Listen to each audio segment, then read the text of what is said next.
নমস্কার, লোককথা ইউটিউব চ্যানেলে আপনাদের স্বাগত। আজ আপনাদের জন্য নিয়ে এসেছি লেখক সুরজিৎ ঘোষের কলমে একটি তারানাথ তান্ত্রিক ফ্যান ফিকশন গল্প, এবার সংকটে বিভূতি। ইতিমধ্যে ওনার লেখা গল্প বিভিন্ন ইউটিউব চ্যানেলে প্রচারিত হয়েছে এবং দারুণভাবে প্রশংসিত হয়েছে। তাই আপনাদের জনপ্রিয় লেখক সুরজিৎ ঘোষের কলমে আমাদের চ্যানেলে প্রথমবার প্রচারিত হতে চলেছে এবার সংকটে বিভূতি। শুরু হচ্ছে আমাদের আজকের গল্প, এবার সংকটে বিভূতি।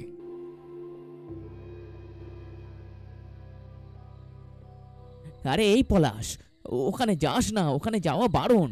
আরে আরে দেখিস না, আমাদের বাড়ির বড়রা আমাদের বারণ করে ওই কাঁটা গাছের ধারে ভুলেও না যেতে। রতন, তুই চুপ কর তো। তুই কি বুঝিস না আমাদের বাড়ির বড়রা আমাদের এই কাঁটাওয়ালা বাবলা গাছের আশেপাশে আসতে বারণ করে কেবলমাত্র ভয় দেখানোর জন্য? আরে ছোট ছোট বাচ্চাদের বড়রা এরকম নানান ধরনের কথা বলে ভয় দেখায়, কিন্তু আমরা আর মোটো বাচ্চা নই, তাই ওসব কথা মনে রেখে ভয় পাওয়ার বিন্দুমাত্র কারণ নেই। আজ আমি প্রমাণ করেই দেব যে আমাদের এই গায়ের এই বাবলা গাছ সম্পর্কে মানুষ যা যা কথা বলে তার সবই মিথ্যা। কিন্তু যদি প্রমাণ হয়ে যায় যে আমাদের বাড়ির অভিভাবকরা যে সমস্ত কথা বলে এই বাবলা গাছের সম্বন্ধে সেই সব কিছুই দিনের আলোর মতো ধ্রুব সত্য, তখন কি হবে বুঝতে পারছিস? কত বড় বিপদে পড়বি, এমনকি তোর কিন্তু প্রাণ সংশয় ঘটতে পারে। আরে রতন, ওইসব কিছু হবে না, আমার কোনো বিপদ হবে না। প্রাণ সংশয় তো দূরের কথা। পলাশ, তুই তাহলে আমার কোনো কথাই শুনবি না, তাই তো? না, আজ এই সন্ধ্যার সময় যখন সকলের চোখ এড়িয়ে এই কাটা বাবলা গাছের তলায় আসতে পেরেছি, তখন আমি এই গাছের কাছে যাবই। সেখানে যাওয়া থেকে আমায় কেউ আটকাতে পারবে না, এমনকি তুইও না। পলাশ, তাহলে তুই যা ভালো বুঝিস তাই কর। যেহেতু তুই আমার সবচেয়ে প্রিয় বন্ধু, তাই জন্য আমি তোকে বারবার করে সাবধান করলাম। কিন্তু হ্যাঁ, আমি কিছুতেই এমন সন্ধ্যার সময় ওই সর্বনাশা গাছের তলায় যাব না। আমার ভীষণ ভয় করছে। তোর যাবার হলে তুই যা, আমি এখানেই দাঁড়িয়ে আছি। সত্যি রতন, তুই হলি একটা ভিতর ডিম, তোকে যেতে হবে না, তুই এখানেই দূরে দাঁড়িয়ে থাক। আমি একবার ওই বাবলা গাছের তলা থেকে ঘুরে আসছি, দেখ আমার কিছুটি হবে না। এই কথা বলে পলাশ তার বন্ধু রতনের কোনো কথায় বিন্দুমাত্র কর্ণপাত না করে সে হন্তদন্ত হয়ে এগিয়ে গেল ওই অভিশপ্ত বাবলা গাছটার দিকে। বাবলা গাছের একেবারে গোড়ার দিকে দাঁড়িয়ে পলাশ একটা বুক ভরা স্বস্তির নিঃশ্বাস নিল। তারপর সে রতনের উদ্দেশ্যে উঁচু গলায় চিৎকার করে বলল, দেখ রতন, আমি বর্তমানে দাঁড়িয়ে আছি তোর সব থেকে ভয় পাওয়া ওই বাবলা গাছের নিচে। আর শুধুমাত্র তুই কেন, এই গ্রামের প্রত্যেকটি মানুষের রীতিমতো আতঙ্কের যে কারণ এই বাবলা গাছ, সেই বাবলা গাছের তলায় এমন সন্ধ্যার সময় আমি এসে দাঁড়িয়েছি, অথচ আমার কিছুই হয়নি। দেখলি তো, আমি তোকে বলেছিলাম না, কেবলমাত্র ছোট ছোট ছেলে মেয়েদের ভয় দেখানোর জন্য আমাদের বাড়ির বড়রা এই সমস্ত কথা বলে। আমার কথা তাহলে সত্যি প্রমাণিত হলো। ধীরে ধীরে একটু একটু করে সন্ধ্যার ফিনফিনে অন্ধকার পাতলা কুয়াশার চাদরের মতো নেমে আসছে সমস্ত নকুলপুরের আকাশ জুড়ে। পশ্চিম দিগন্তে কমলা লেবুর মতো ছোট গোলাকার লালচে সূর্যটা ডুবে যাচ্ছে ধীর গতিতে। পাখিরা কিচিরমিচির শব্দ করে ফিরে যাচ্ছে যে যার বাসায়। রাখালের দল গরু মহিষ সঙ্গে নিয়ে হেঁটে চলেছে গোয়াল ঘরের পানে। উদাসী বাতাসের সাথে যেন ভেসে আসছে মন খারাপ করার মতো বাঁশির সুর। পলাশ আর রতন নকুলপুর গ্রামের দুই যুবক। বলা চলে ওরা একে অপরের খুব ভালো বন্ধু। হরিহর আত্মা যাকে বলে, খানিকটা ঠিক সেই রকমই। তবে নকুলপুর গ্রামের বাইরে সুদূর বিস্তৃত ফাঁকা মাঠের ঠিক মাঝখানে শুকনো মাটির উঁচু ঢিবির মাথায় যে বিশাল বড় কাঁটাওয়ালা বাবলা গাছটা রয়েছে, তাকে সমগ্র নকুলপুর গ্রামের মানুষ ও আশেপাশের গোটা তল্লাটের মানুষেরা সাক্ষাৎ জমের মতো ভয় পায়। সকলের মতে ওই গাছ নাকি ভয়ানক অশুভ শক্তির উৎস। ওই বাবলা গাছের কাঁটা যদি কারো দেহে একবার ফোটে আর সেখান থেকে যদি রক্ত বের হয়, তাহলে নাকি 3 দিনের মধ্যে সেই প্রাণী রক্তবমি করে মারা যায়। শুধুমাত্র মানুষই নয়, এই অশুভ বাবলা গাছ নিজের শিকার হিসেবে বেছে নেয় বিভিন্ন অবলা পশু পাখিদের। তাই মানুষজন তো দূরের কথা, ওই বাবলা গাছের ধারে কাছেও ঘেঁষে না কোনো পাখপাখালি কিংবা গরু, মোষ, ছাগল। রতনের একটিও কথা না শুনে পলাশ গিয়ে উপস্থিত হয় সেই কাঁটাওয়ালা বাবলা গাছ তলায়। তার মতে এই গাছের মধ্যে নাকি অশুভ কিছুই নেই। বাড়ির বড়রা নাকি তাদেরকে এখানে আসতে বারণ করে কেবলমাত্র মিথ্যে ভয় দেখানোর জন্য। বাবলাতলা থেকে বীর পুরুষের মতো বুক ফুলিয়ে নেমে আসছিল পলাশ, কিন্তু হঠাৎ করেই পায়ের মধ্যে একটা তীব্র যন্ত্রণা অনুভব করে সে ওই শুকনো মাটির মধ্যেই বসে পড়ল ধপাস করে। রতন দৌড়ে গেল বন্ধুর দিকে, তবে সে ওই শুকনো উঁচু জায়গার মধ্যে ফুলেও পা রাখল না। রতন কাছাকাছি থেকেই দেখল পলাশের পায়ের পাতা থেকে কলকল করে রক্ত বেরিয়ে আসছে, তাজা লাল টকটকে রক্ত। রক্ত দেখে রতনের বুকটা ধড়াস করে উঠল। পলাশের দিকে তাকিয়ে ভীত কণ্ঠে বলে উঠল, এ বাবা, কি রে পলাশ, তোর পা থেকে যে রক্ত বেরিয়ে আসছে! হায় ভগবান, এবার কি হবে? তোর পায়ের মধ্যে যে এই ভয়ানক বাবলা গাছের কাঁটা ফুটে গেল। হ্যাঁ রে রতন, আসলে অসাবধানতা একদমই খেয়াল করিনি যে এখানে একটা মস্ত বড় কাঁটা পড়েছিল। ওরে বাবারে! কিন্তু কিন্তু এবার কি হবে? আমি যে শুনেছি এই গাছের কাঁটা একবার ফুটলে সেই ব্যক্তি নাকি 3 দিনের মধ্যে রক্ত বমি করে মারা যায়। কথাটা বলতে গিয়ে রতনের বুকটা যেন পুরোপুরি ফেটে গেল, তার চোখ কেমন যেন ছলছল করে উঠল। পলাশ পায়ের মধ্যে থেকে বাবলা কাঁটা বের করে ওকে ধমক দিয়ে বলল, তুই চুপ কর, এসব কিছুটি হবে না। ওইগুলো গুজব কথা। বেশ ঘন সন্ধ্যার অন্ধকার নেমে এসেছে চারপাশের প্রকৃতি জুড়ে। আমাদের বাড়ি এখান থেকে বেশ অনেকটা দূরে, তাই আর এই স্থানে থাকাটা মোটেও উচিত হবে না। ঠিক ঘোরাতে ঘোরাতে কোন রকমে বাড়ি চলে যাব।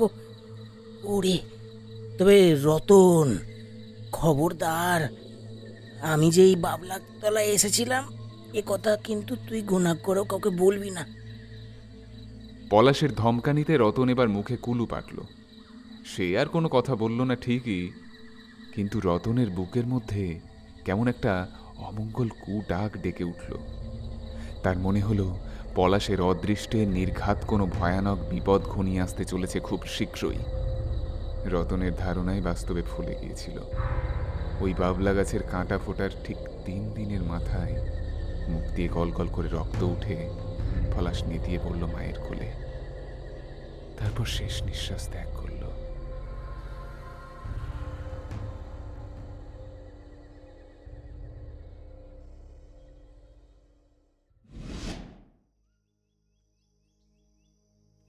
না, আজ আর বিভূতির জন্য অপেক্ষা না করে আমি একাই চলে এসেছি ঠাকুর মশাইয়ের গৃহে। বেশ কয়েকদিন যাবৎ বিভূতির বাসায় গিয়ে আমি দেখেছি তার ঘরের দরজায় তালা ঝুলছে। তাই আজকে একরকম বাধ্য হয়েই বিভূতিকে ছাড়া আমি একলাই এসেছি ঠাকুর মশাইয়ের কাছে একটু আড্ডা দিতে। তবে হ্যাঁ, আসার পথে 5 মাথার মোড় থেকে 20 পয়সা দিয়ে ঠাকুর মশাইয়ের জন্য তার অত্যন্ত পছন্দের সিগারেট পাসিং শো এর একটা প্যাকেট আনার কথা আমি মোটেও ভুলিনি। আজ রবিবারের সকাল, তাই হাতে সেরকম কোনো কাজকর্ম ছিল না। ঘরে বসে বেকার সময় নষ্ট করার চেয়ে আমার মনে হলো একটু ঠাকুরমশাইয়ের বাড়ি থেকে ঘুরে আসাই বরং শ্রেয়। যেমন ভাবনা ঠিক তেমনই কাজ। রবিবারের সাত সকালে আমি হাঁটতে হাঁটতে এসে পৌঁছালাম ঠাকুরমশাইয়ের বাড়ির বন্ধ সদর দরজার সামনে। তবে বর্তমানে আজ আকাশ একেবারে মেঘমুক্ত, ঝরঝরে। বেশ ঝলমলে আরামদায়ক রোদ উঠেছে চারপাশ জুড়ে। সদরের বন্ধ দরজায় টোকা মেরে আমি উচ্চ কণ্ঠে ডাকলাম, ঠাকুরমশাই, ঠাকুরমশাই বাড়ি আছেন নাকি? দয়া করে একটিবার সদর দরজাটা খুলুন, আমি কিশোরী, এই বাইরে দাঁড়িয়ে আছি। আরে কাকা বাবুজি, আসুন আসুন, ভেতরে আসুন। তা আজকে আপনি একা এলেন যে? বিভূতি কাকার কি শরীর টরীর খারাপ হয়েছে নাকি? আমার উচ্চকণ্ঠের অমনধারা হাঁকডাক শুনে চারি এসে সদরের বন্ধ দরজার আগল খুলে দাঁড়ালো আমার ঠিক মুখোমুখি। মেয়েটা মিষ্টি হাসি হাসছিল, কিন্তু আমার পাশে আজ বিভূতিকে না দেখতে পেয়ে সে ভারী চিন্তিত হয়ে কথাগুলো জিজ্ঞাসা করল। আমি চারিদিকে তাকিয়ে তার মাথায় হাত বুলিয়ে বললাম, সঠিক বলতে পারবো না মা, তোমার কাকাবাবু গৃহে নেই। বোধ করি সে তার গ্রামের বাড়ি গিয়েছেন। বেশ কয়েকদিন ধরেই দেখছি তার ঘর তালাবন্ধ। ও আচ্ছা, বেশ ঠিক আছে। আপনি ভিতরে আসুন, ভিতরে এসে বসুন। চারির আহ্বানে আমি সৌজন্যমূলক মিষ্টি হাসি হেসে এবার প্রবেশ করলাম তারানাথ তান্ত্রিকের গৃহের অভ্যন্তরে। আর সদর দরজা পেরিয়ে ঘরের ভেতরে ঢুকে আসা মাত্রই চারি পুনরায় সদরের দরজার আগল তুলে দিল। দাওয়ায় এক কোণে উঠোনের মধ্যে জুতো জোড়া খুলে আমি উঠে এলাম ওপরে। তারপর সোজা প্রবেশ করলাম আড্ডা ঘরের মধ্যে। সেখানে রাখা তক্তপোষের ওপরে এসে বসতেই চারি আমার উদ্দেশ্যে বলল, তা আমি কি আপনার জন্য এক কাপ চা করে আনবো? আরে না না চারিমা, আমার একার জন্য এখন তোমাকে আর চা করতে হবে না। তা বাবা মশাই কি গৃহে নেই? আগে না না, তিনি গৃহেই রয়েছেন। আসলে কি এক বিশেষ পুজোর জন্য তিনি একখানি বহু প্রাচীন পুঁথি খুলে বসেছেন, তাই এখানে আপনি দেখতে পাচ্ছেন না। তা আপনি কিছুক্ষণ অপেক্ষা করুন, কিছুক্ষণের মধ্যেই বাবা মশাই এখানে চলে আসবেন। আচ্ছা বেশ, ঠিক আছে। তোমার বাবা মশাই এলেখন তুমি আমাদের দুজনের জন্যই দুপেয়ালা চা করে নিয়ে এসো, কেমন? এখন থাক। আচ্ছা বেশ বেশ, তাহলে এখন আমি আসি। এই কথা বলে চারি এবার সোজা চলে গেল রন্ধনশালার দিকে, তার হাতের বাকি অন্যান্য কাজ সারতে। আমি অপেক্ষা করতে লাগলাম ঠাকুর মশাইয়ের জন্য। আড্ডা ঘরের চৌকাঠের গোড়ায় এসে দাঁড়ালেন তারানাথ তান্ত্রিক। তবে আমার দিকে তাকিয়ে তার কপালে কেমন যেন ভ্রুকুটি দেখা দিল। তিনি চিন্তিত সুরে বললেন, কি ব্যাপার হে কিশোরী, আজ তুমি একলা এসেছো যে? এর আগেও একদিন লক্ষ্য করলাম তুমি আমার বাড়িতে একাই এসেছিলে। তা তোমার বন্ধুটির কি খবর? সে কি আমার বাড়ি আসা ত্যাগ করলো নাকি? হ্যাঁ, রসিকতা করে ঠাকুরমশাই বললেন কথাগুলো। কথা বলা শেষ হতেই তিনি হো হো করে হেসে উঠলেন। আমি তার দিকে তাকিয়ে খানিকটা অভিমানের ভঙ্গিমায় বললাম, ধুর, কি যে বলেন ঠাকুরমশাই, আপনার বাড়ি আসা সে ত্যাগ করতে যাবে কেন? তবে হ্যাঁ, বেশ কিছুদিন ধরেই দেখছি বিভূতির বাসায় তালা ঝুলছে। সেই বোধহয় তার গ্রামের বাড়ি গেছে কোনো প্রয়োজনে। হা হা হা হা হা। আরে আমি তো তোমার সাথে একটু মশকরা করছিলাম। আমি কি জানি না তোমরা আমাদের ঠিক কতটা ভালোবাসো? তোমরা কি আর আমাদের বাড়ি আসা ত্যাগ করতে পারো হে? হ্যাঁ,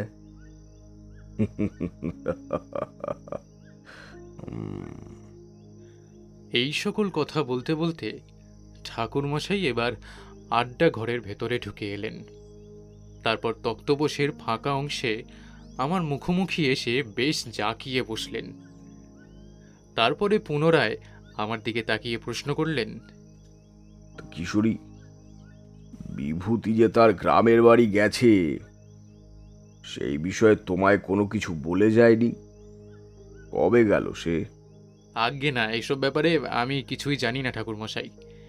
সে আমাকে এই বিষয়ে কোনো কথাই বলে যায়নি। আর আমার মনে হয় কি জানেন, হঠাৎ করেই তার কাছে গায়ের বাড়ি থেকে কোনো জরুরি পত্র এসেছিল, তাই আমাকে জানানোর ফুরসতটুকু সে পায়নি। তড়িঘড়ি বেরিয়ে পড়েছে গ্রামের বাড়ির উদ্দেশ্যে। তুমি বসো কিশোরী, আমি বরং চারিমাকে আমাদের দুজনের জন্য দুপেলা চা করতে বলি। ঠাকুরমশাইয়ের মুখের কথা শেষ হতে না হতে আমার কানে ভেসে এলো একটা নুপুরের রুনুঝুনু শব্দ। আমি দেখলাম ঠাকুরমশাইয়ের ছোট্ট মেয়ে চারি চায়ের 2 পেয়ালা হাতে নিয়ে প্রবেশ করেছে আড্ডা ঘরের ভেতরে। চারি আমাদের দিকে তাকিয়ে মিষ্টি হাসি হেসে উপহার দিয়ে বলল, আমাকে আর চা বানানোর কথা বলতে হবে না বাবা, আমি ইতিমধ্যে চা বানিয়ে এনেছি। দেখো দেখো কিশোরী, আমার মেয়ের কেমন সব দিকে নজর। আমি কি আর সাধে বলি যে আমার চারিমা হলো সাক্ষাৎ মা অন্নপূর্ণা। চারি এবার চায়ের পেয়ালা আমাদের সামনে নামিয়ে রেখে ভীষণ রকমের লজ্জা পেয়ে এক প্রকার দৌড়ে চলে গেল রান্নাশালার দিকে। আমি একটা চায়ের পেয়ালা ঠাকুরমশাইয়ের দিকে বাড়িয়ে দিয়ে একটা নিলাম নিজে। ঠাকুরমশাই চায়ের পেয়ালায় সামান্য ফু দিয়ে তাতে চুমুক বসালেন তৃপ্তি সহকারে। আচমকাই আমার আসার সময় ঠাকুরমশাইয়ের জন্য কিনে আনা পাসিং শো সিগারেটের কথা মনে পড়ে গেল, যেটা একেবারে বেমালুম ভুলে গিয়েছিলাম। আমি এবার ধুতির সঙ্গে গুজে রাখা সিগারেটের প্যাকেটখানা বের করে তা বাড়িয়ে দিলাম ঠাকুরমশাইয়ের দিকে।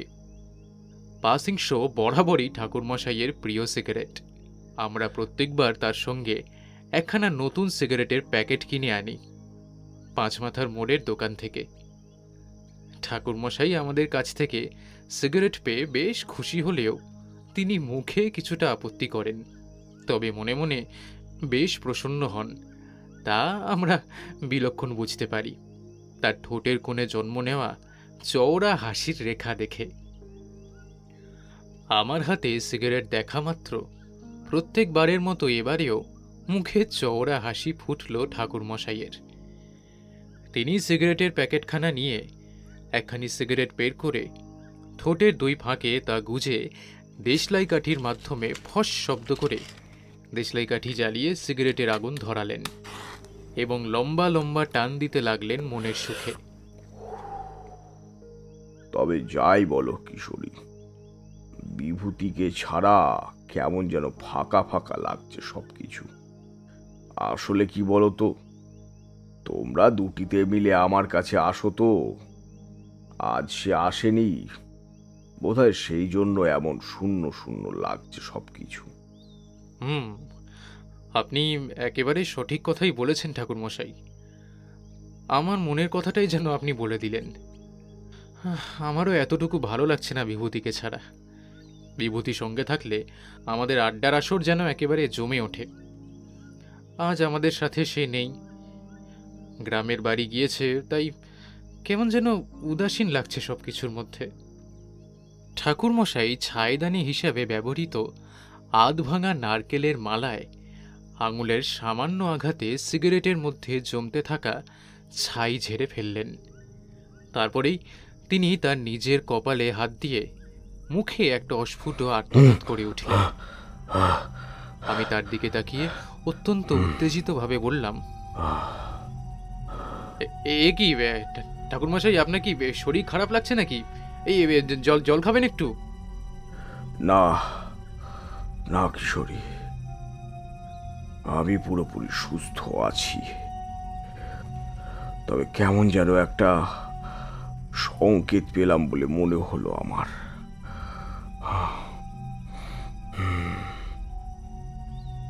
সংকেত পেলেন? কিসের সংকেত পেলেন ঠাকুরমশাই? আমার মনে হলো বিভূতি যেন কোনো এক গভীর সংকটের মুখোমুখি হয়েছে, আর সেই সংকেতই ঈশ্বর আমায় দিতে চাইলেন।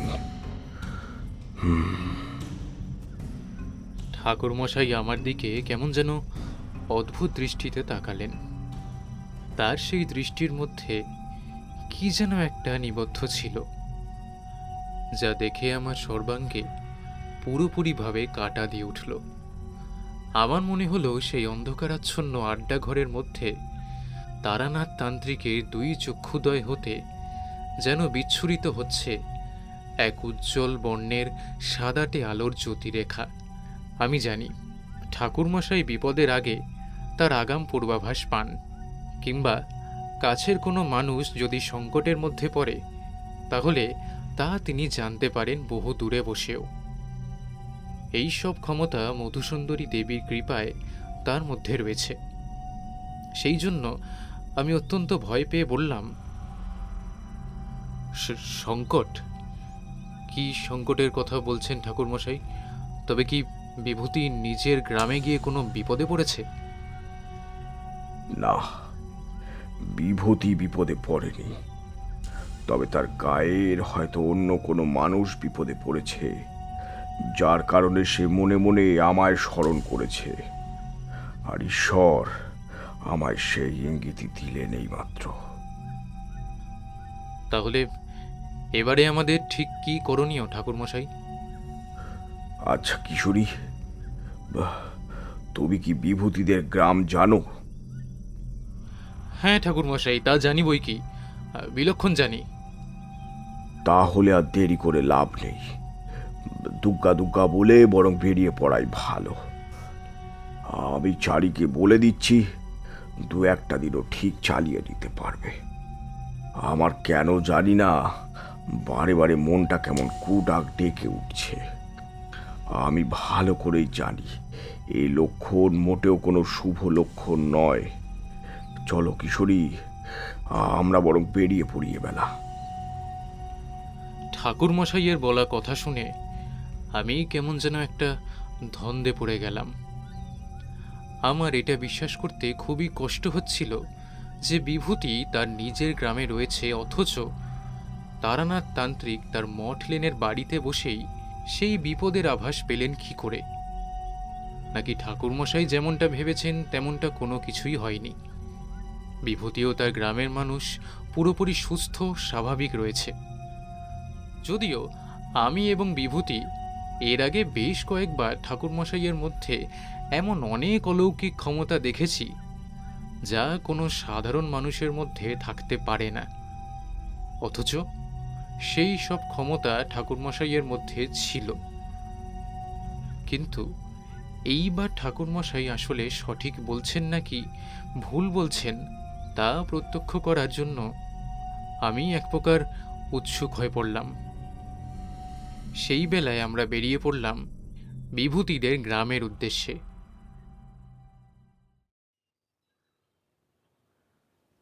একখানা গরুর গাড়ি ভাড়া করে ছইয়ের ভেতরে উঠে বসলাম আমরা উঠে বসা মাত্রই আমাদের গরুর গাড়ি মন্থর গতিতে হেলে দুলে গড়াতে শুরু করল। বিভূতি, কেমন আছো তুমি? হ্যাঁ, সব কিছু ঠিকঠাক তো? বিভূতিদের গ্রামে গিয়ে পৌঁছাতে পৌঁছাতেই সূর্য তখন প্রায় পশ্চিম আকাশে ঢলে পড়েছে। গরুর গাড়ি থেকে নেমে নিজেদের সঙ্গে থাকা পোটলা নামিয়ে আমরা কিছুটা হাঁটা পথ এসে বিভূতিদের গ্রামের মধ্যে প্রবেশ করলাম। আমরা দেখলাম বিভূতি দাওয়ার মধ্যে বাঁশের খুঁটির সাথে হেলান দিয়ে কেমন যেন উদাসীন দৃষ্টিতে তাকিয়ে আছে। সে এতটাই অন্যমনস্ক হয়ে বসেছিল যে আমাদের চোখের সামনে দেখতে পেয়েও সে যেন আমাদের দেখতে পাচ্ছিল না। অবশেষে ঠাকুরমশাইয়ের করা প্রশ্নে সম্বিত ফিরল তার। আমাদের এভাবে তার বাড়িতে দেখে সে ভীষণ রকমের অবাক হয়ে গেল। তারপর আমাদের দিকে দৌড়ে এসে ঠাকুরমশাইয়ের পায়ের ধুলো মাথায় নিয়ে বিস্ময় ভরা কণ্ঠে বলল, এ কি ঠাকুরমশাই, আপনারা এখানে? প্রশ্ন শুনে আমি কিছুটা হাসতে হাসতেই বললাম, আরে ভায়া বলো না, কদিন ধরেই তো দেখছি তোমার বাড়িতে তালা ঝুলছে, তাই আজ ছুটির দিন হাতে পাওয়া মাত্রই গিয়েছিলাম ঠাকুরমশাইয়ের বাড়িতে।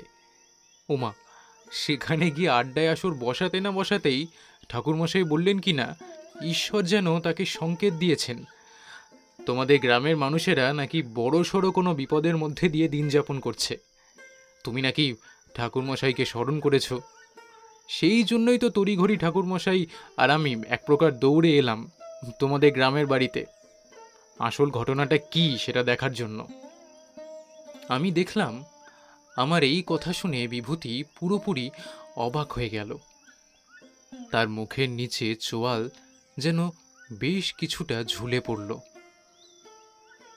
সে হাঁ করা মুখে অনেকটা সময় তাকিয়ে রইল আমাদের দিকে। তারপর কোনো রকমে নিজেকে সংযত করে বলল, আরে ভাই, আর বলো না। কিছুদিন আগে আমার গ্রামের বাড়ি থেকে আমার বাবা চিঠি লিখেছিলেন। আমার এক দুঃসম্পর্কের আত্মীয় নাকি খুবই অসুস্থ হয়ে পড়েছেন। তাকে দেখার জন্যই তো আমি এলাম এখানে। আর দীর্ঘদিন পরে এই গ্রামের বাড়িতে এসে যা শুনলাম, আর চোখের সামনে যা সব দেখলাম, তা দেখে শুনে ভীষণ রকমের অসহায় হয়ে পড়লাম। তাই তো আর যেতে পারিনি শহরেও, এখনো এখানেই থেকে গিয়েছি। তবে একখানি কথা আপনাকে বলছি, আমি কিন্তু সত্যিই আজ সকালের দিকে আপনার শরণাপন্ন হয়েছিলাম। মনে মনে আপনার কথাই ভেবেছিলাম ঠাকুরমশাই, কারণ আমার মনে হয়েছিল যে সমস্যার মধ্যে, যে গুরুতর সংকটের মধ্যে আমাদের এই গ্রাম ও আশেপাশের গ্রামের নিরীহ মানুষেরা পড়েছে, তার থেকে যদি কেউ উদ্ধার করতে পারে সেটা হলেন একমাত্র আপনি। আপনি ছাড়া আর কেউ নয়। বিভূতির কথা শুনে আমি পুরোপুরি আশ্চর্য হয়ে পড়লাম। তার মানে সত্যিই ঠাকুরমশাই মোটেও ভুল কিছু বলেননি।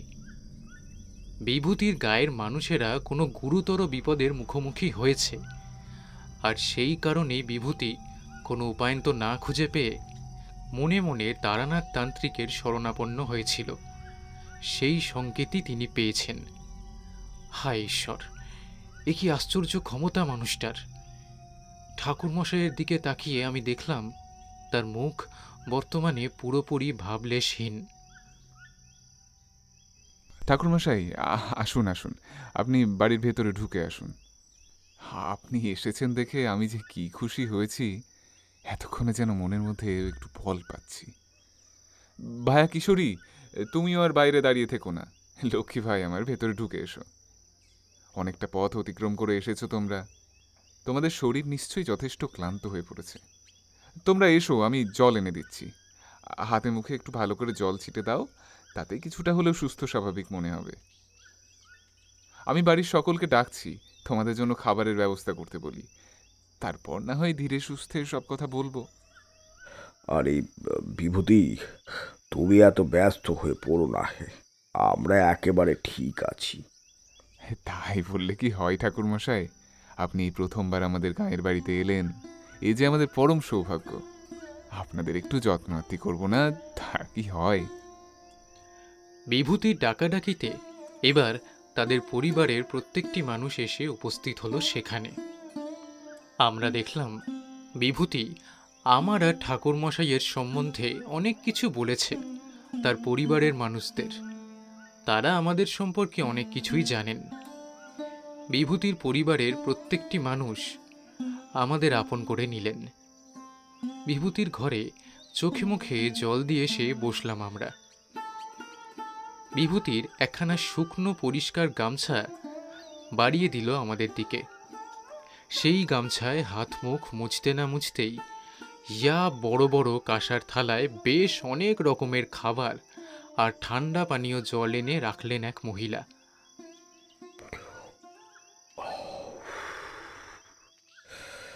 এবার বলো তো বিভূতি, কি সমস্যা হয়েছে তোমাদের গ্রামে?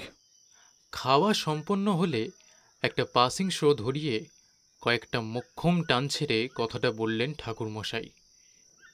ঠাকুরমশাইয়ের এই প্রশ্নের উত্তরে বিভূতি এবার পূর্বের মতোই থমথমে ফ্যাকাশে মুখে আমাদের সামনে বসে বলল, আগে না ঠাকুরমশাই, সমস্যাটা যে শুধুমাত্র আমাদের গ্রামের তেমনটা নয়।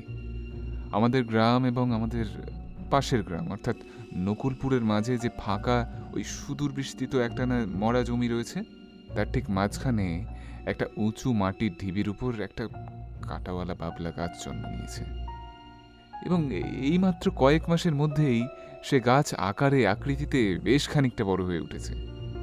এখানকার মানুষের স্থির বিশ্বাস হলো ওই গাছ নাকি মোটেও স্বাভাবিক গাছ নয়। ওই গাছ হলো আদতে এক ভয়ানক অশুভ শক্তির উৎস। ওই বাবলা গাছের ধারে কাছেও যায় না কোনো মানুষ, আর মানুষ তো দূরের কথা, কোনো পশু পাখি পর্যন্ত পা রাখে না ওই গাছের চৌহদ্দিতে। মানুষজন বলে ওই বাবলা গাছের কাঁটা একবার যদি কারোর দেহে ফোটে আর সেখান থেকে রক্ত বের হয়, তাহলে সেই ব্যক্তি 3 দিনের মাথায় রক্ত বমি করতে করতে মারা যায়। ওই গাছটা নাকি আসলে এক ভয়ানক অপশক্তি, যে কৌশলে পৃথিবীর নিরীহ মানুষ সহ সমস্ত পশু পাখি তার গায়ের কাঁটায় আহত করে এবং সেই প্রাণী মুখ দিয়ে রক্ত বমি উঠে মারা যায়।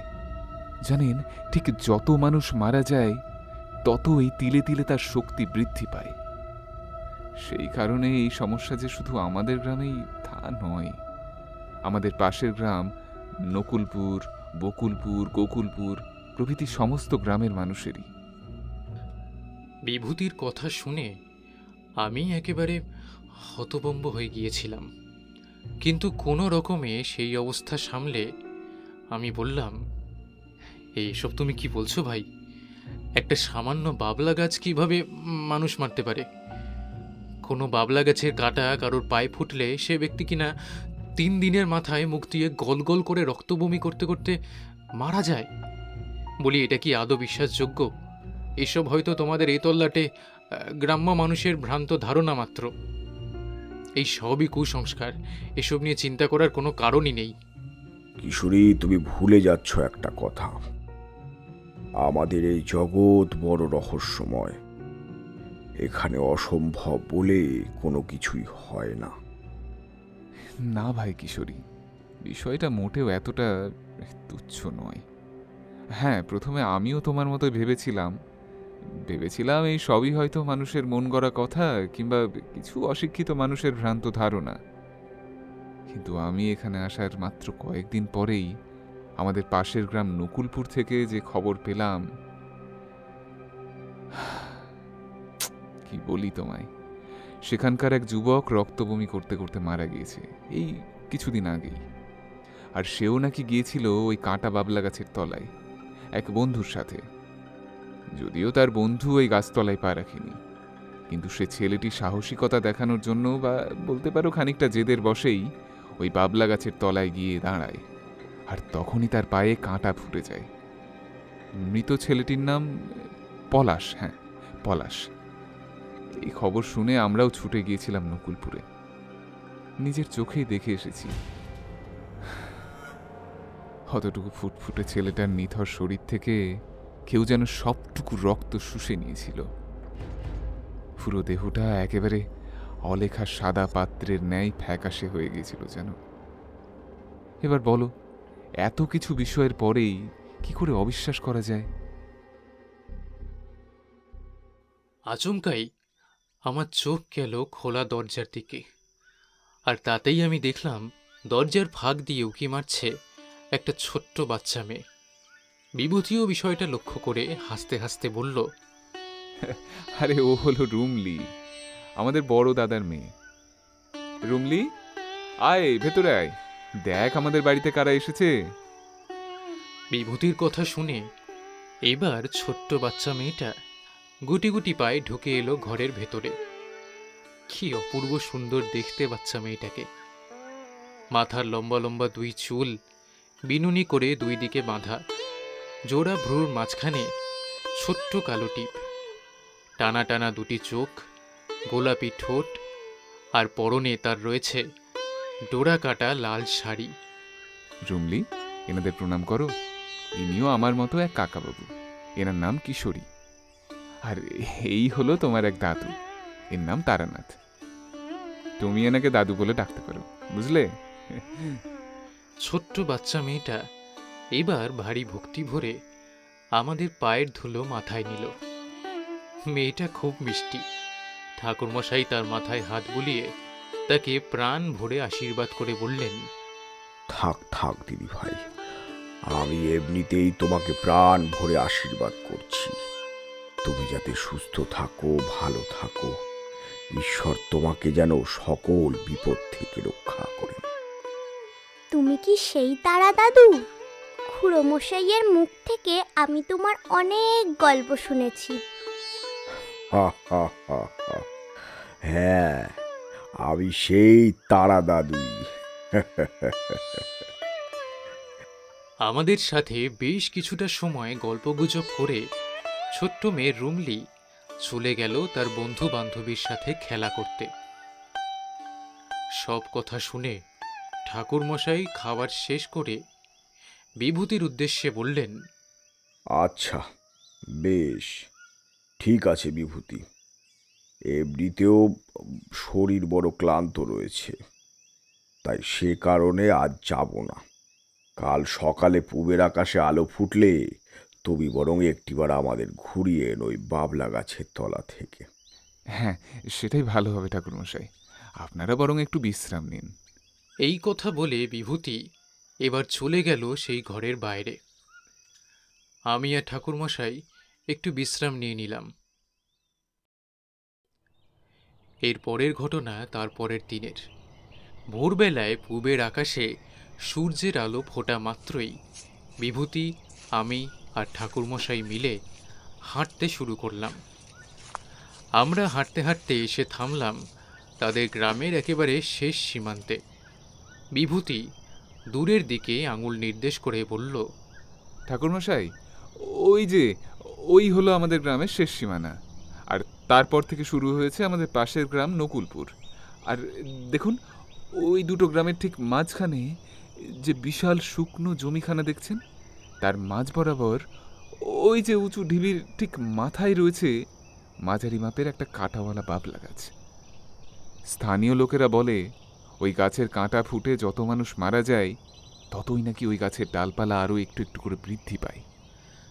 বিভূতির মুখ থেকে এই সমস্ত কথা শুনে আমি আরও অবাক হয়ে গেলাম। কিছুতেই যেন বিস্ময়ের ঘোর কাটছিল না আমার। তবুও আমি ঠাকুরমশাই আর বিভূতির দেখাদেখি হাঁটতে শুরু করলাম সামনের দিকে। হাঁটতে হাঁটতে এসে থামলাম সেই গাছের থেকে বেশ কিছুটা তফাতে, নিজেদের সুরক্ষা বজায় রেখে। গাছটাকে দেখে আমি সত্যি পুরোপুরি অবাক হয়ে গেলাম। আমি আমার অতীত জীবনে এরকম কোনো বাবলা গাছ অন্তত এর পূর্বে দেখেছি বলে মনে পড়ল না। গাছটা খুব একটা বেশি বড় না হলেও মাঝারি মাপের। গোটা গাছটার কাণ্ড থেকে কচি ডালপালা পর্যন্ত গাছের গায়ের বর্ণ অস্বাভাবিক রকমের টকটকে লাল। যেন মনে হচ্ছে গাছটার মধ্যে দেহরসের পরিবর্তে রয়েছে মানুষের টাটকা তরতাজা উষ্ণ রক্ত। গোটা গাছটার বিভিন্ন প্রান্তে মাথা উঁচু করে আছে বর্ষার ফলার মতো বড় বড় কাঁটা। আমার সারা শরীর কেমন যেন একটা মারাত্মক ভয় শিরশির করে উঠল। এই বাবলা গাছের দিকে এইভাবে অপলক দৃষ্টিতে দীর্ঘক্ষণ তাকিয়ে থাকলে যেন নিজের অজান্তেই একটা ঘোর লেগে যায়। সেই গাছ যেন আকৃষ্ট করে তার নিজের প্রতি। ঠাকুরমশাই আমাদের উদ্দেশ্যে ভরাট কণ্ঠে বললেন, আচ্ছা, বেশ, তোমরা এবার ফিরে যাও। আমি এখানে কিছুটা সময় কাটাতে চাই। আমি এই জনমানবহীন প্রান্তে ধ্যান করতে চাই মধুসুন্দরী দেবীর। আশা করি ধ্যানের মাধ্যমে আমি এই অদ্ভুত উদ্ভিদ সম্পর্কে কিছু তথ্য জানতে পারব। ঠাকুরমশাইয়ের কথা শুনে আমি আর বিভূতি এবার ফিরে এলাম সেই স্থান থেকে। আর আসার সময় পিছন ফিরে তাকিয়ে একবার দেখলাম বাবলা গাছের ঠিক মুখোমুখি একখানি জায়গায় ঠাকুরমশাই টান টান হয়ে পদ্মাসনে বসে নিজের দুই চোখ বন্ধ করে ধ্যানে মগ্ন।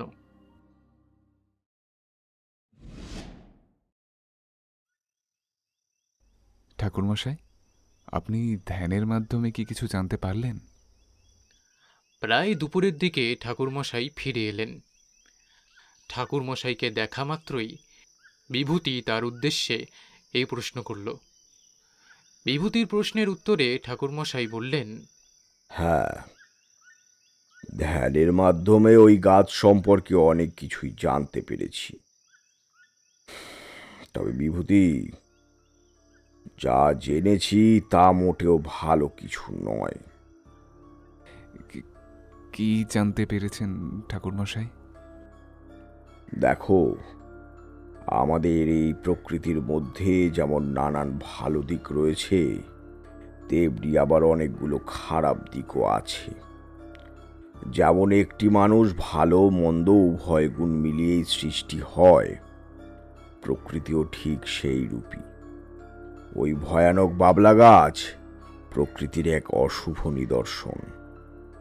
ওই বাবলা গাছ কেবলমাত্র রক্ত পান করে, সেটা মানুষেরই হোক কিংবা অবলা পশু পাখির, যে কারোরই হোক না কেন। সে যত রক্ত পান করে ততই একটু একটু করে বৃদ্ধি পায় তার ডালপালা। সে কারণেই ওই গাছের কাণ্ড ওরকম টকটকে লাল। এরকম গাছ আমি পূর্বে কখনো এর আগে দেখিনি। এই অভিজ্ঞতা আমার জীবনে প্রথমবার। এই অশুভ গাছের মধ্যে রয়েছে ভয়ানক আকর্ষণ শক্তি। এ বাবলা গাছের ধারে যে বা যারা গিয়ে পৌঁছবে, ওই গাছ এক অদ্ভুত মায়া বলে সেই প্রাণীকে তার নিজের প্রতি আকৃষ্ট করবে এবং অচিরেই তার শিকারে পরিণত হবে। ঠাকুরমশাইয়ের এ কথা শুনে আমার ভীষণ রকমের ভয় হলো। কোনো রকমে একটা শুকনো ঢোক গিলে আমি বললাম, এবার তাহলে কি হবে ঠাকুরমশাই? এই অশুভ বাবলা গাছকে যে কোনো উপায় হোক না কেন আমাদের বিনাশ করতেই হবে, আর তা না হলে ওই গাছ একবার যখন সৃষ্টি হয়েছে তখন সে যুগের পর যুগ ধরে, কালের পর কাল ধরে রাজত্ব করে চলবে এই সকল গ্রামের ওপর, আর তার অশুভ আক্রোশের বলি হবে শত শত নিরীহ প্রাণ। এটা কিছুতেই ঘটতে দেওয়া যাবে না ঠাকুরমশাই। আপনাকে এর একটা বিহিত করতেই হবে।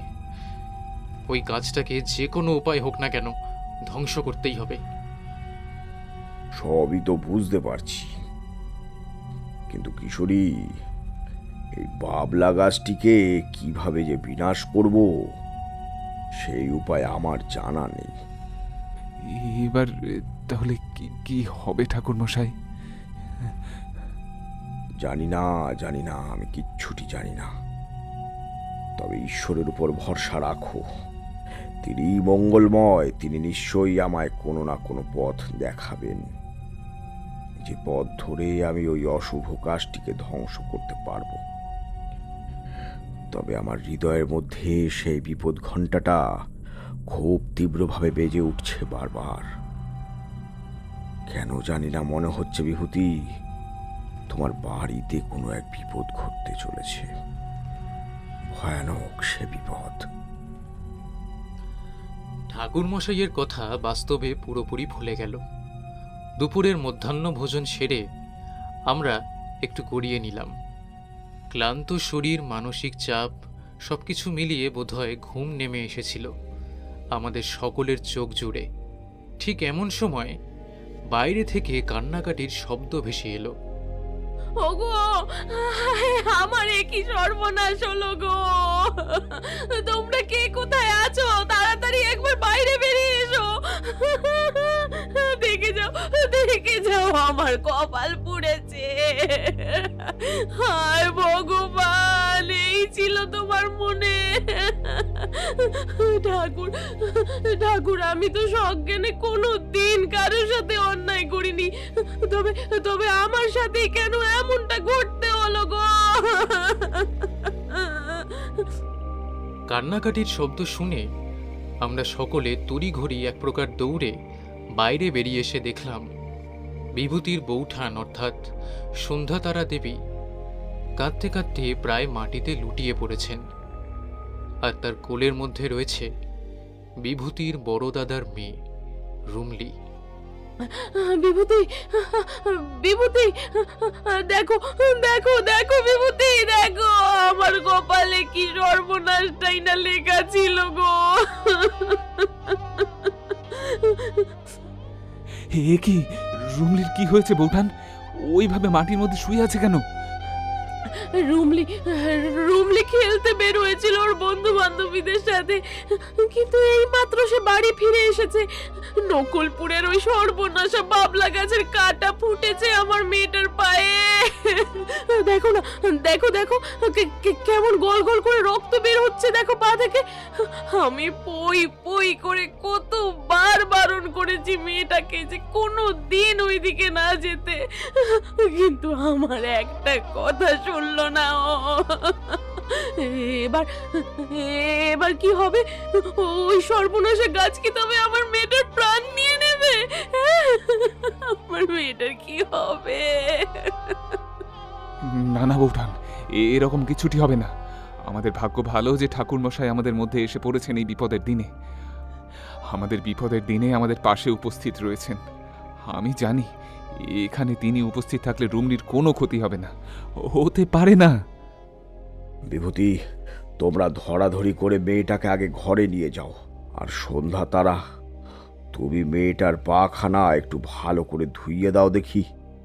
মেয়েটার চোখে মুখে ঠান্ডা জলের ছিটে দাও। আর বাড়ির অন্য কোনো পুরুষ মানুষকে তাড়াতাড়ি একবার বৈদ্য মশাইকে ডেকে আনতে বলো।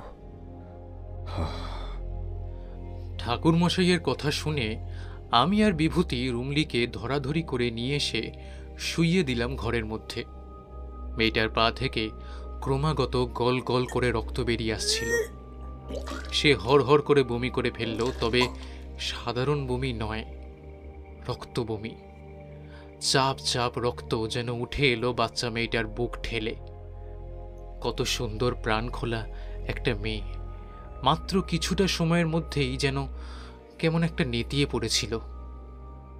রুমলিকে দেখে আমার ভীষণ কষ্ট হলো। চোখ দিয়ে গড়িয়ে এলো নোনা জলের ফোঁটা।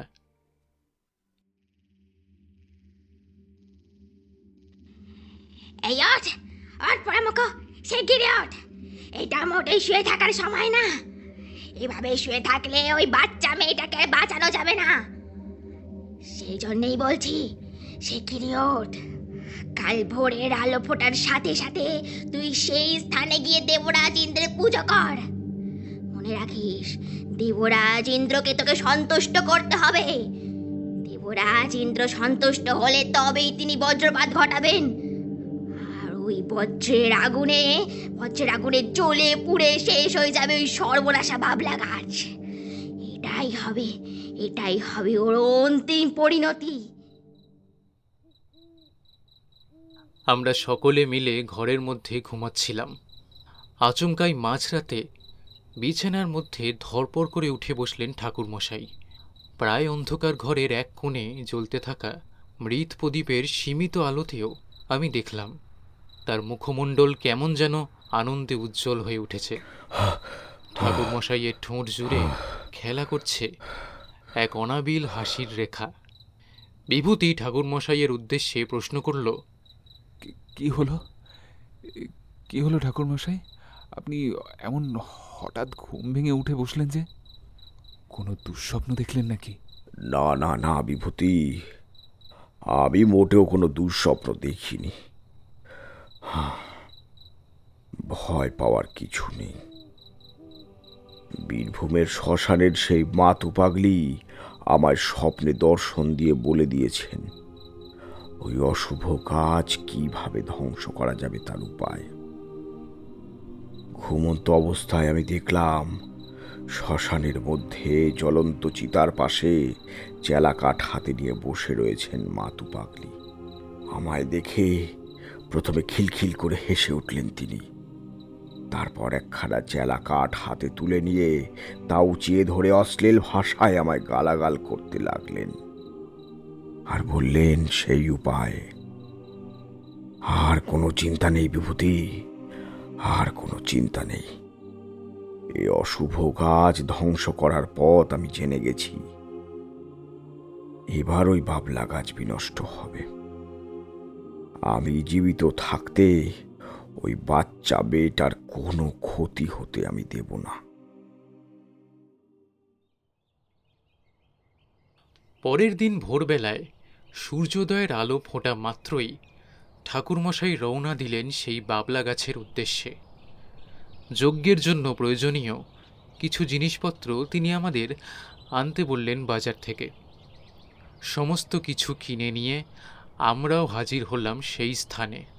ততক্ষণে তিনি কিছু অন্তত প্রয়োজনীয় সামগ্রী সংগ্রহ করে রীতিমতো বসে পড়েছেন সেই তন্ত্রক্রিয়ায়। এরপর কাল ভৈরবকে স্মরণ করে মধুসুন্দরী দেবীর উদ্দেশ্যে প্রণাম জানিয়ে তিনি পুজো করতে শুরু করলেন ভগবান শ্রী ইন্দ্রদেবের।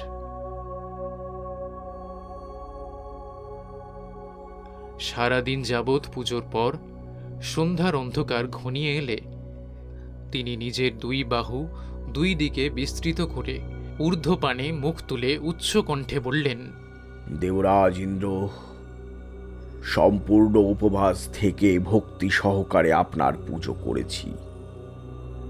আপনি যদি আমার পুজোয় সন্তুষ্ট হন, তাহলে সাধারণ মানুষের সুরক্ষার প্রয়োজনে এই মহা সর্বনাশা ও অশুভ শক্তি সম্পন্ন বাবলা গাছটিকে আপনি আপনার প্রধান অস্ত্র বজ্রের মাধ্যমে ধ্বংস করুন। এ আমার একান্ত কামনা। চোখের সামনে আমরা যা দেখলাম তা পুরোপুরি অবিশ্বাস্য এক অলৌকিক ঘটনা। ঠাকুর মশাইয়ের এ কথা শুনে প্রকৃতির মধ্যে কেমন যেন আমূল পরিবর্তন ঘটল মাত্র কয়েক সেকেন্ডের ভগ্নাংশে। ঝরঝরে মেঘমুক্ত পরিবেশের মধ্যে সহসা শো শো শব্দে বাতাস বইতে শুরু করল। সেই বাতাসের গতিবেগ এতটাই বেশি যে আমরা ওই স্থানে ঠিকঠাকভাবে দাঁড়াতে পর্যন্ত যেন পারছিলাম না কিছুতেই। আমাদের মাথার চুল এলোমেলোভাবে উড়ে আমাদের মুখের মধ্যে এসে ঝাপটা মারল। চারিদিক জুড়ে শুরু হলো যেন এক মহা ঝঞ্ঝা। আমাদের মনে হলো মহাশূন্যে মহাকাল তাণ্ডব নৃত্য শুরু করেছেন বোধহয়। দামাল বাতাসের সাথে শনশন শব্দে গাছের শুকনো পাতা পাক খেতে খেতে উড়ে গেল, আর বনবন করে ধুলো, খড়ের টুকরো, ঝুড়ো মাটি, বালিকণা, ছোট বড় নানান ধরনের জিনিস উড়তে লাগলো। বহু কষ্টে ঠাকুরমশাইয়ের দিকে তাকিয়ে আমি দেখলাম সেই হাওয়ায় তার লম্বা লম্বা সাদা কেশরাশি শনশন বাতাসের সাথে উড়ছে, কিন্তু তিনি পুরোপুরি স্থির হয়ে সেই আগের মতোই পদ্মাসনে বসে রয়েছেন। তিনি আবারও নিজের দুই বাহু দুই দিকে বিস্তৃত করে দেবরাজ ইন্দ্রের উদ্দেশ্যে বললেন, হে দেবরাজ ইন্দ্র, আমি তারানাথ তান্ত্রিক আপনাকে কায় মনোবাক্যে স্মরণ করছি। প্রভু, দয়া করে সদয় হন। আমার প্রার্থনায় সারাদিন এই অশুভ বাবলা গাছের উপর আপনি আপনার বজ্রপাত ঘটান। সাদা ঝকঝকে আকাশটাই কোথা থেকে চাপ চাপ কালো মেঘ এসে পুরোপুরিভাবে ঢেকে ফেলল, যেন গোটা গগনবক্ষ। আমাদের মনে হলো কেউ যেন একটা কালো রঙের দোয়াত উল্টে দিল আকাশের ওপরে। সেই মেঘের রং এতটাই কুচকুচে কালো, তার সাথে সাথেই একটা উজ্জ্বল তীব্র সাদাটে আলোর রশ্মি নেমে এলো ঊর্ধ্ব গগন হতে। আমাদের চোখ সহজাতভাবে বন্ধ হয়ে এলো আপনা থেকেই। ছিটকে পড়লাম আমরা বহু দূরে মাটির মধ্যে। একটা কান ফাটানো গগন বিদারী শব্দে যেন বিস্ফোরণ ঘটল। কোনো রকমে সামনের দিকে তাকাতে দেখলাম একটা অশুভ শক্তি সম্পন্ন কাঁটাওয়ালা বাবলা গাছের মধ্যে আগুন লেগে গেছে। দাউ দাউ করে বর্তমানে জ্বলছে গোটা গাছটা। সেই সর্বগ্রাসী আগুনের লেলিহান শিখায় ক্রমে ক্রমে পুড়তে শুরু করলো ওই গাছটা। ধীরে ধীরে বাতাসের বেগ যেন কমে এলো। ঠাকুরমশাই উঠে দাঁড়ালেন। তারপর তিনি ইন্দ্রদেবের উদ্দেশ্যে প্রণাম জানিয়ে পিছনে ফিরে আমাদের দিকে এগিয়ে এসে বললেন,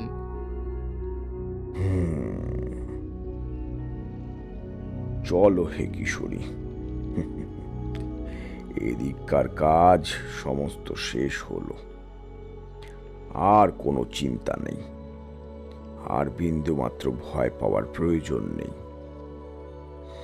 দেবরাজ ইন্দ্র আমার পুজোয় সন্তুষ্ট হয়েছেন, তাই তিনি আমার কথা শুনে ওই গাছে বজ্রপাত ঘটিয়েছেন। ওই অশুভ শক্তি সম্পন্ন বাবলা গাছ এবার পুরোপুরিভাবে আগুনে জ্বলে শেষ হয়ে যাবে। বিভূতি, তোমার দাদার মেয়ে ছোট্ট রুমলিও সুস্থ হয়ে উঠবে খুব তাড়াতাড়ি। চলো এবার বরং বাড়ি ফেরা যাক। হ্যাঁ ঠাকুরমশাই, আসুন। ভাগ্যিস আপনি আমাদের সাথে এই সময় ছিলেন, তা না হলে বোধহয় আর রুমলিকে বাঁচানো যেত না। আরে অত ভেবো না হে, খারাপ এত মনের মধ্যে এনো না। ভগবান যা করেন মঙ্গলের জন্যই করেন। ওই যে বাংলায় একখানি প্রবাদ রয়েছে না, যার শেষ ভালো তার সব ভালো। চলো, সন্ধ্যার গাঢ় আধার নেমে আসছে, এবার বরং ঘরে ফেরা যাক। হ্যাঁ ঠাকুরমশাই, চলুন।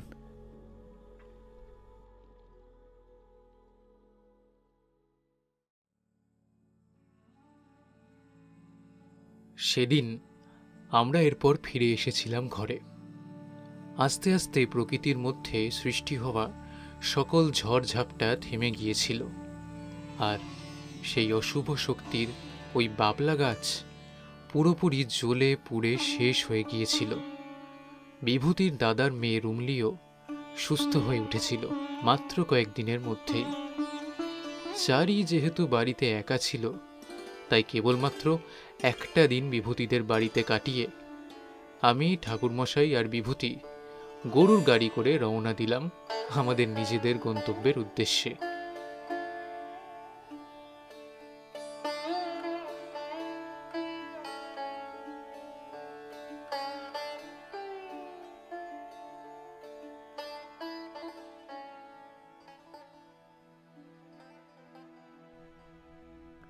আপনারা শুনলেন লেখক সুরজিৎ ঘোষের কলমে এবার সংকটে বিভূতি।